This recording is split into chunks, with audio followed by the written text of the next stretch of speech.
Welcome to Echo Speak English. Have you ever struggled to connect something that happened in the past to what's happening right now? Well, today we are going to unlock a super useful grammar tense that does exactly that. So let me ask you something right off the bat. What have you done today? Seriously, take a second to think about it. Maybe you've eaten breakfast, or maybe you've already finished your work. See, when you answer that question, you're actually using our topic for today, the present perfect tense. So what is this present perfect tense really? Well, the easiest way to think about it is like a bridge. It's this awesome bridge that connects an action that happened in the past directly to the present moment. It's all about that connection. Okay, so how do we actually build a sentence using this tense? It's actually really simple, kind of like following a recipe. So let's break down the basic formula together. All right, check it out. The formula just has three simple parts. First up, you've got your subject. Then you need a little helper verb, either have or has. And last, you add something called the past participle. Now don't let that name scare you. Sometimes you'll see it called V3, which just means it's the third form of the verb. Easy enough, right? Now you're probably wondering, okay, when do I use have and when do I use has? Great question. It's actually super simple. It all just depends on the subject. As you can see here, we use have with I, you, we, and they. And we use has for he, she, and it. That's it. And what about that last piece of the puzzle, the past participle? Well, this is just a special form of a verb that always comes after have or has. So, for example, the past participle of the verb see is seen.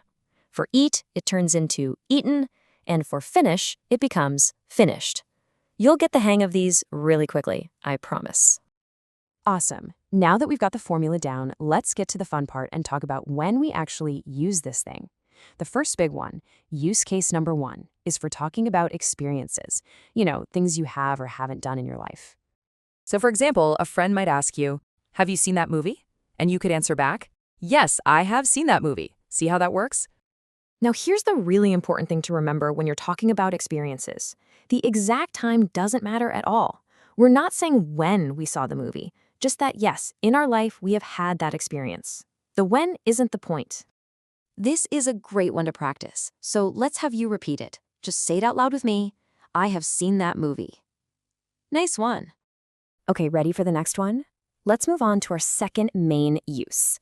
We also use the present perfect all the time to talk about actions that just happened, like really recently. So, picture this. You're looking for someone and you ask a friend, "Is he here?" Your friend might look around and say, "No, he has just left the room." Ah, see? This is a perfect example of that bridge to the present we were talking about. The action, him leaving the room, happened very recently and it has a direct effect on right now. And what's the effect? Well, he isn't here now. It's the same with this other example. They have already eaten. So what's the result now? They aren't hungry. It connects that past action to the present situation. All right, let's practice this one too. Repeat after me. He has just left. Perfect. All right, let's dive into our third and final main use case. This one is for actions that started sometime in the past, but they're still happening, they are still true right now. So you might hear a conversation that goes something like this. Someone asks, "Do you live here?" And the answer could be, "Yes, we have lived here for 5 years." You see what's happening here? The action, living in this place. It started in the past, right? 5 years ago. And it continues all the way up to this very moment. They still live there now. So this tense is the perfect tool to connect that whole chunk of time to today. This is such a common and useful sentence. Let's say this one together. Ready? We have lived here for 5 years. Great job. Okay, so before we wrap things up, let's just do a super quick recap of the 3 key uses that we've learned today. This will really help it all stick in your mind. So, to review, when do we pull out the present perfect? Number 1, to talk about our life experiences. Number 2, to describe recent actions that have a result in the present. And number 3, to talk about actions that started in the past and are still continuing today. Those are the big 3. All right, now it is your turn to practice. We have a question for you. What is something interesting you have done this week? Go ahead and use the present perfect and let us know down in the comments. We would absolutely love to read your answers and see you using it. You all did a fantastic job today. Seriously. You've just added a really powerful new tool to your English toolkit. For more lessons just like this from Echo Speak English, make sure you hit that subscribe button. We'll see you next time.